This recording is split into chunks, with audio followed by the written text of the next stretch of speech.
Olha, palmas para o Furacão, viu? Tem muitos personagens para a gente avaliar nessa classificação histórica do Furacão para Guayaquil. Mas, assim, é muita gente importante num time só. O cabeceiro e sem defeito, mas vou correr pelo direito. Fala, moçada, beleza? O Bruno Formiga na área e nada mais. Então aqui você faz o que você quiser, inclusive quiser sair fora aí, já contou a visualização já. Brincadeira, pode ficar até o fim que vai valer a pena.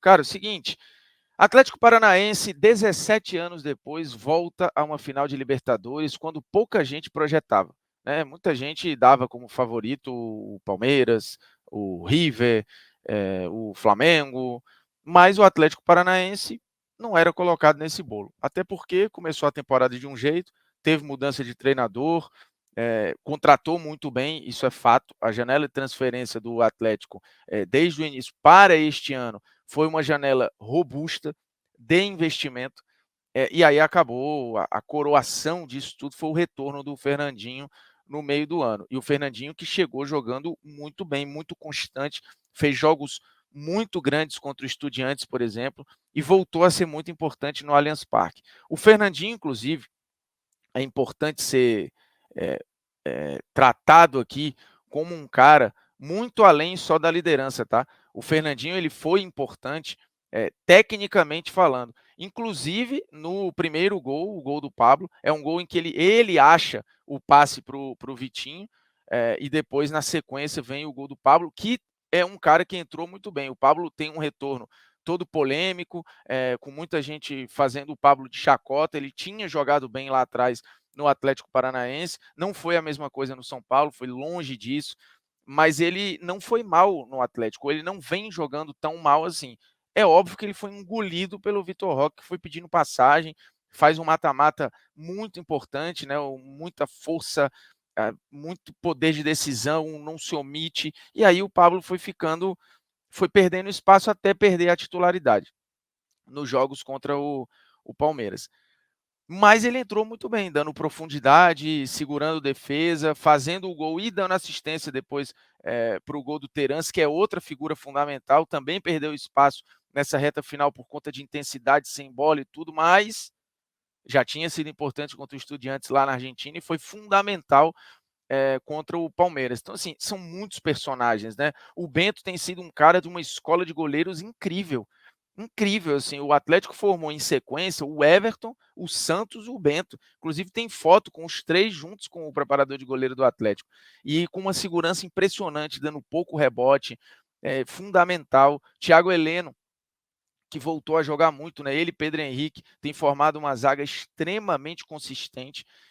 Mas eu não tenho como não falar do Fernandinho e do Filipão, acho que as figuras mais importantes aqui. O Filipão indo para a sua quarta final de Libertadores, é uma parada surreal em busca do seu terceiro título. Recorde disparado de finais, muito descolado dos outros treinadores brasileiros em relação à Libertadores. E, de novo, esses dias eu conversava com o Edu Dracena, que jogou com o Filipão, comentou o jogo comigo lá na TNT Esportes, né, a estreia do Real Madrid na Liga dos Campeões, e a gente conversando sobre o quão impressionante era o que o Filipão estava fazendo e tudo. E assim, ele contando um pouco de bastidores, do quanto hoje o Filipão é um cara que, assim, taticamente falando, ele pode ser considerado um treinador hoje com ideias talvez simples. Ele tem o Paulo Turra, que é o seu estudioso, e eu já falei disso aqui, desde que o Paulo Turra começou a trabalhar com o Filipão, e lá na China eles já fizeram coisas muito interessantes. Os números do Filipão na China já eram muito bons, mas o Turra tem esse aspecto de fazer o scout, de fazer os raios-x, de entender as estratégias, olhando para o adversário e tal. E falei isso num vídeo recente, o quanto o Filipão tem de mérito, muito pela sua comissão também, de entender o que o adversário tem de bom e tentar barrar isso que o adversário tem de bom. Em parte, ele fez isso nos dois jogos contra o Palmeiras. E no segundo tempo, ele conseguiu fazer mais, apesar do Palmeiras ter feito um bom jogo no Allianz. Só que tem a expulsão do Murilo, isso obviamente compromete toda a estrutura do Abel. Não acho que você possa colocar a eliminação na conta da arbitragem somente. O Atlético, somando os dois jogos, ele impôs o seu jogo melhor que o Palmeiras.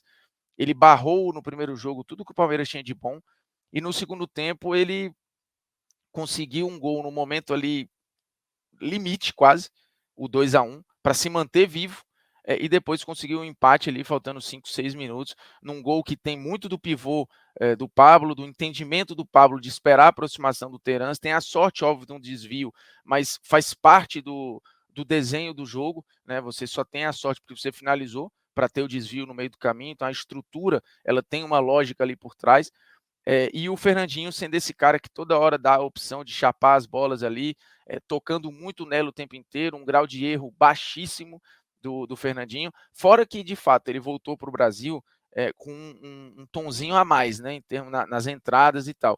Mas ele tem entendido o espírito do que é ali o Atlético, a Libertadores, o futebol sul-americano, e ele mesmo fala, cara, eu ainda tenho dificuldade de adaptação, de entendimento do futebol sul-americano, do futebol brasileiro principalmente, mas tô quente.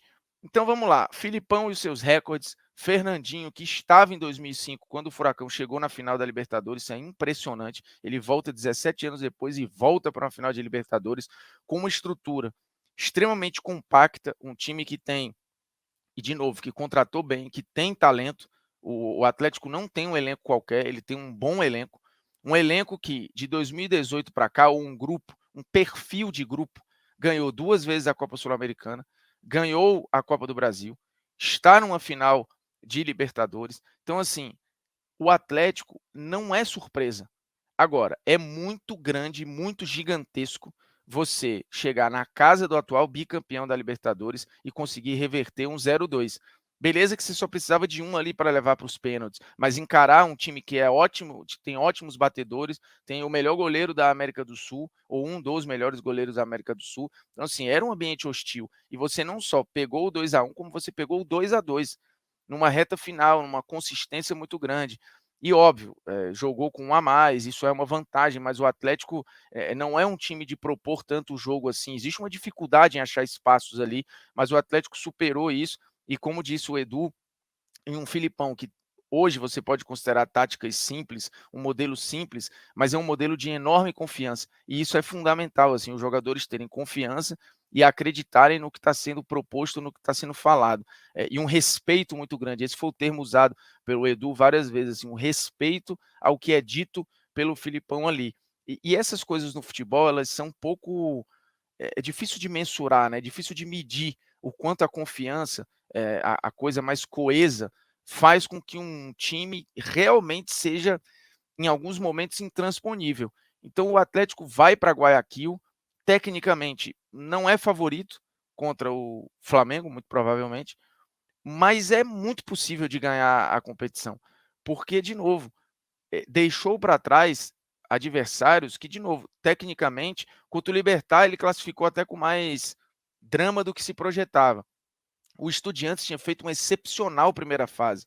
E o Palmeiras é o Palmeiras, e o Atlético deixou todos esses aí para trás, de novo, com muita resiliência, porque em alguns momentos o time estava muito nas cordas, mas isso não foi suficiente para eliminar o Atlético da Libertadores. Então, assim, é muito histórico o que fez o Atlético Paranaense.